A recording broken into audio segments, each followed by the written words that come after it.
Bonjour à tous, alors aujourd'hui je reviens avec une vidéo comme on me l'a demandé pour vous parler des embossing glaze de chez Ranger. Donc il y a pas mal de coloris.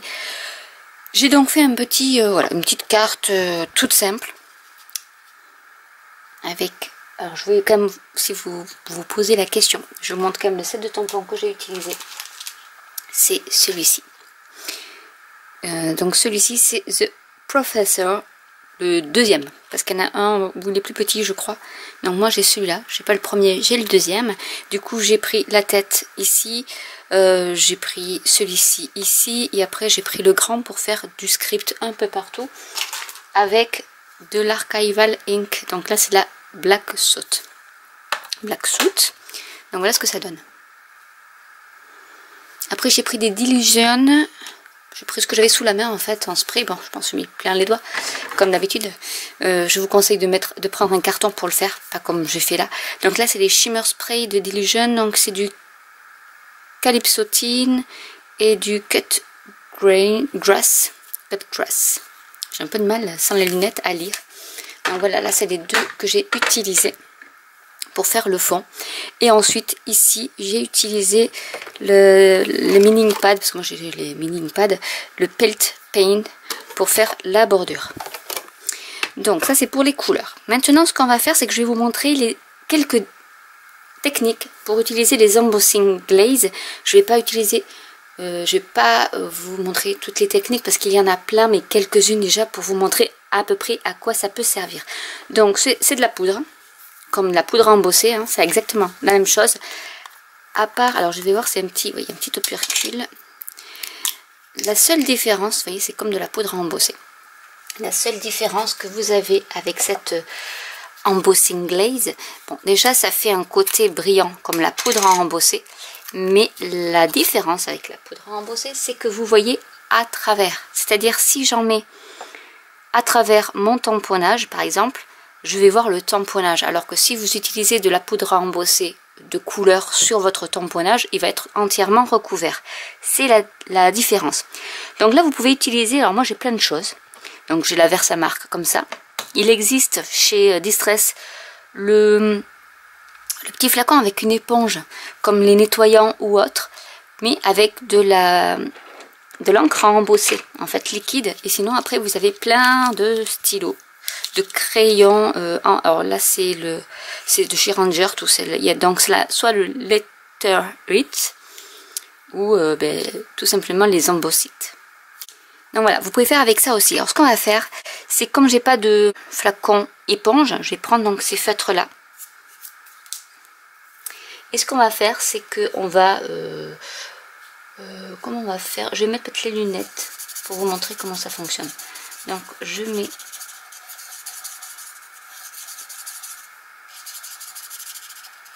ici pour les lunettes, d'avoir des lunettes vertes en fait, hein, et non noires par exemple. Hop, je vais pousser tout ça et je vais mettre un peu de poudre. Alors vous pouvez faire comme ça si vous voulez juste, et sinon vous pouvez faire comme ça aussi. Il faut bien sécher votre travail avant, hein.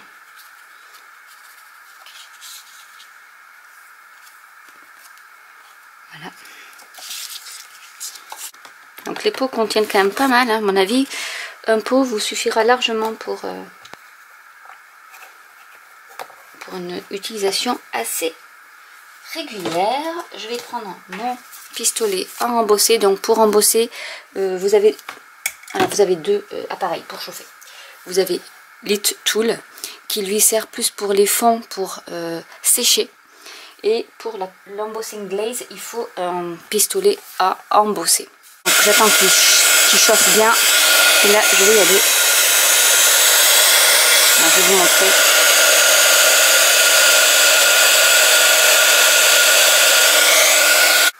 Donc là, comme c'est noir, en fait, vous n'allez pas trop voir la touche de vert, mais vous voyez que ça... On voit un peu le vert, mais bon, on le voit pas. On le voit un peu ici, mais comme il y avait beaucoup de noir, voilà ce que ça peut donner. Donc ça vous fait une brillance. Donc je vais essayer de vous montrer sur... Alors je vais voir si je prends avec le... Je vais peut-être m'acheter d'ailleurs ce petit... comment ça s'appelle, ce petit flacon avec l'éponge là. Parce que du coup ça peut être assez sympa si vous voulez par exemple le mettre à travers les pochoirs. Alors je vais faire autre chose, je vais vous montrer notre technique. Là c'était vous embossez normalement, l'avantage c'est que vous voyez à travers vos... bon là c'est un peu sombre, mais si vous voulez voir à travers, c'est possible. Par exemple je vais essayer quand même avec ça de faire quelques petits trucs comme ça.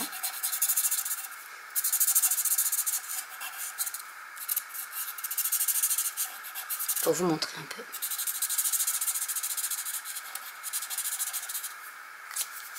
Cette fois-ci, je vais prendre du bleu. Comme ça se verra peut-être mieux. Vous verrez mieux ce que je veux dire.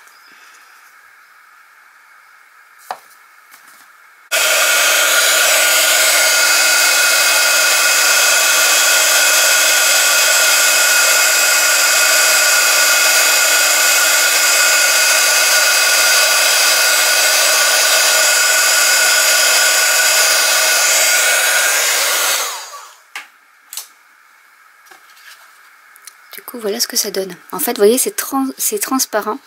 J'en ai un qui n'est pas bien pris parce qu'on voit qu'il n'est pas glossy.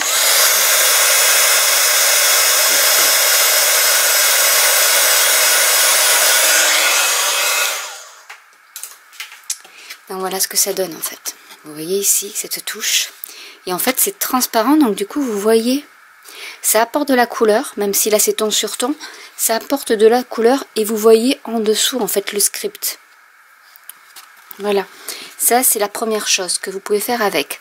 Ensuite, la deuxième chose que vous pouvez faire avec, c'est par exemple réutiliser ce pochoir. Alors, on va le mettre comme ça. Je vais prendre de la pâte à embosser. Après j'y reviendrai, je vais le faire sécher et j'y reviendrai après. Donc je vais prendre... Il y a trop.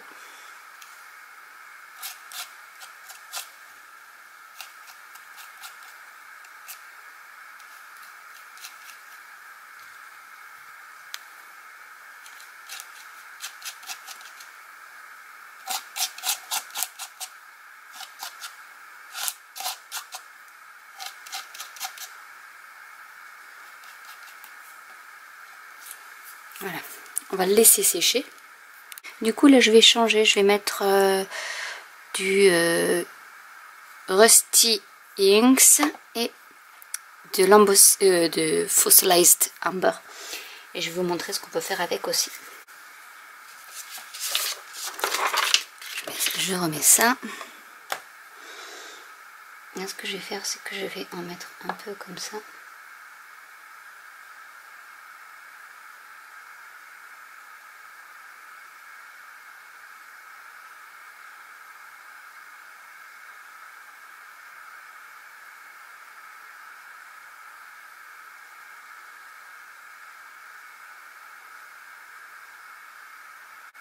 Je vais mettre le Firebrick, qui est un joli, j'aime bien ce rouge un peu rouille.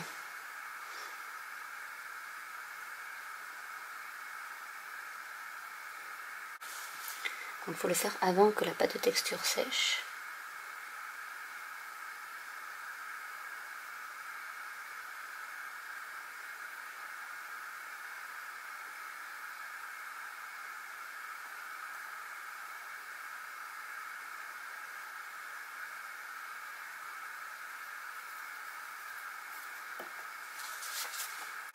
Ce qu'on fait maintenant, la petite technique, c'est de taper par dessous pour mélanger bien les couleurs.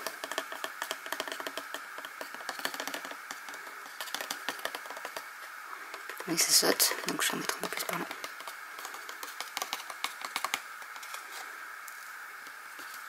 Et là, je vais laisser sécher. Maintenant, je vais vous montrer autre chose. Je vais faire comme ça, ce sera plus simple.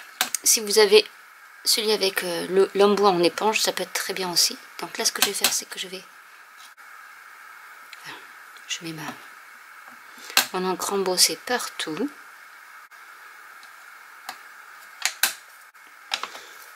Et je vais vous montrer ce que ça peut donner avec une couleur. Ben, je vais prendre en jaune. Donc je vais prendre l'ambre. Fossilized Amber, toujours. Vous pouvez prendre aussi l'Antique Linen. Mais je pense pas que je l'ai là, mais bon. Je vais prendre plutôt. Je vais en faire un jaune. Et je vais mettre la poudre embossée, enfin l'embossing glaze dessus.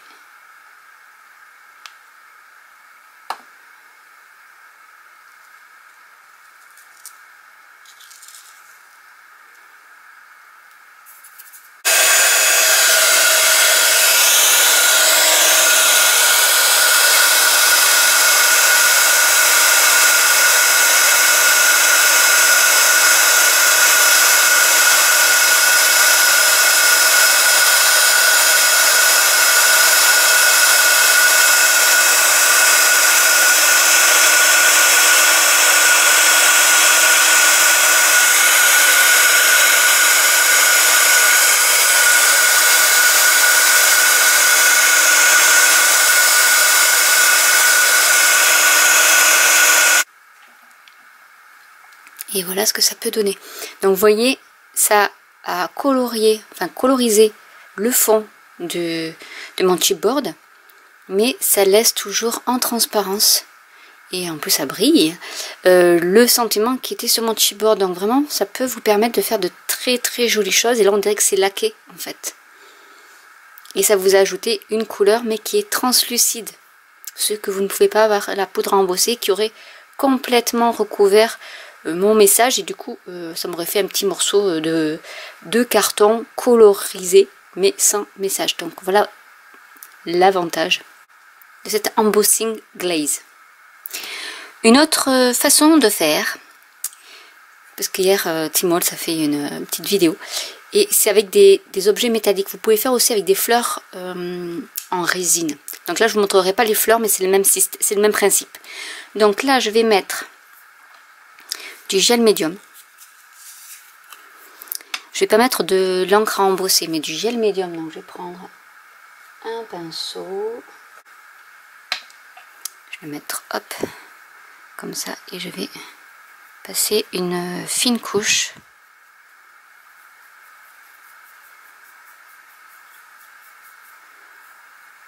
de gel médium. Faut pas en mettre beaucoup parce que sinon vous allez masquer. Alors je vais essayer de faire comme ça. Vous allez masquer tous les reliefs. Donc j'essaie d'en mettre un peu partout. Donc là ça sera un peu plus long à embosser puisque c'est du métal. Donc il faut attendre que le métal chauffe pour que ça puisse bien embosser tout. Ce que je vais faire, c'est que je vais y mettre de la poudre embossée. Je vais prendre une Broken China cette fois-ci. Enfin pas le plus simple on va dire. Parce que du coup c'est mieux quand c'est quelque chose de plat, mais j'ai pas trouvé sous la main en tout cas quelque chose de super plat. J'ai des papillons par là qui traînent, mais je les ai pas trouvés dans mon bazar. J'aurais dû peut-être trouver un petit support pour le mettre, mais bon c'est pas grave. On va faire avec ça. Je vais utiliser ma pique.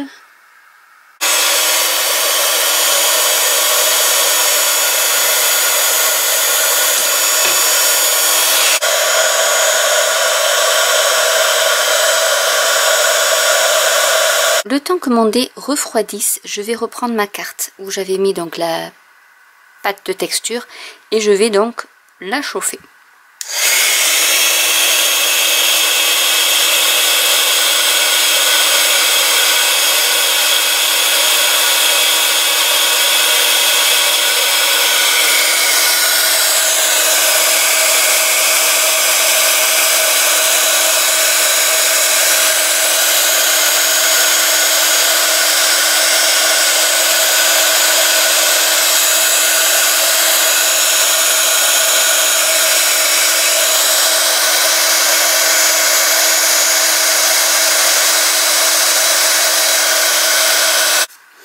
Voilà ce que ça vous donne.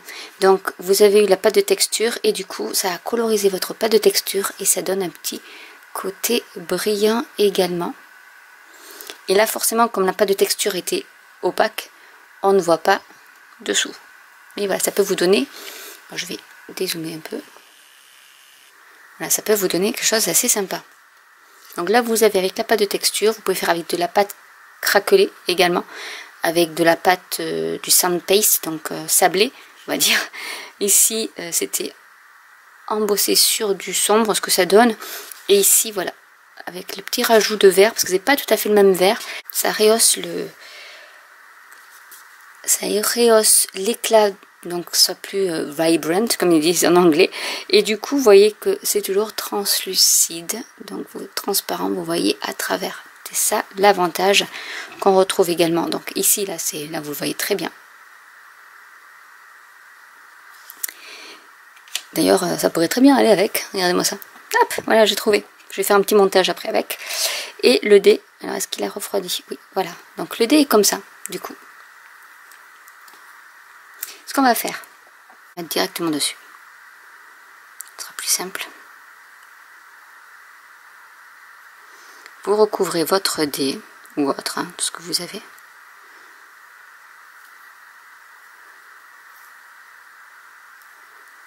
Faut pas avoir peur. Et là on va mettre de l'eau.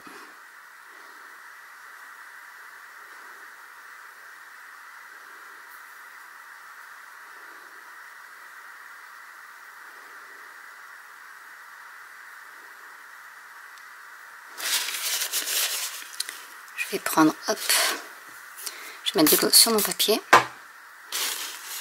et je vais essuyer.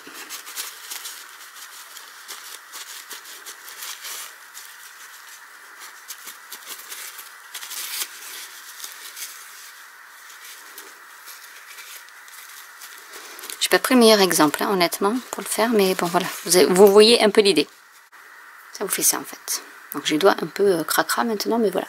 Ça vous fait quelque chose qui est un peu vieilli et que vous avez colorisé, puisqu'au départ il était comme ça. Vous voyez un peu la différence entre les deux. Un peu grunge, un peu vintage. Voilà, donc là ça fait un peu comme s'il avait eu du vert de gris sur le dé. Alors qu'au départ il est comme ça. Vous voyez un peu la différence entre les deux. Donc voilà ce que je pouvais dire sur les embossing glaze. Vraiment il y a beaucoup de techniques là, c'est vraiment quelques techniques que je vous ai montré. Vous pouvez aussi faire, alors Tim Holtz a fait quelque chose d'extraordinaire avec les plioirs à embosser en 3D. Il a fait des ornements en papier simple et en utilisant de l'embossing glaze plus la technique du crayon, du distress crayon, là c'est du vintage photo, mais vous avez plein de couleurs, je vais toutes vous les montrer. Je les ai depuis plus de 2 ans. Donc là, vraiment, il y a plein de couleurs. J'en ai encore un petit tas de l'autre côté. Donc vraiment, je crois que je les ai toutes, les couleurs. Voilà, vous avez toutes ces couleurs de Distress crayon. Hein. Mais bon, le vintage photo est pas mal. Si vous devez en avoir un, peut-être celui-ci, qui est vraiment très bien. Et du coup, qui peut vous faire des choses comme ça avec la résine, avec le métal, le bois. Vous voyez, le chipboard. Je pourrais même rajouter un peu de crayon dessus pour quelques petits reliefs. Vous pouvez donc utiliser le papier avec, et si vous voulez la technique avec le papier qui est embossé, comment se servir des embossing glaze et du crayon vintage photo dessus, n'hésitez pas à me le dire en commentaire. Donc voilà un peu ce que on peut faire. Donc ouais, celui-là il va aller très bien. Ici je vais faire une petite carte avec. Et ça, je vais m'en servir d'embellissement pour faire peut-être une petite fenêtre, une shadow box avec les produits Tim Holtz. Donc j'espère que cette vidéo vous aura plu. N'hésitez pas à commenter si vous avez des questions. N'hésitez pas à liker, à vous abonner ou à cliquer sur la petite cloche. Et je vous dis à très bientôt pour une nouvelle vidéo. Bye!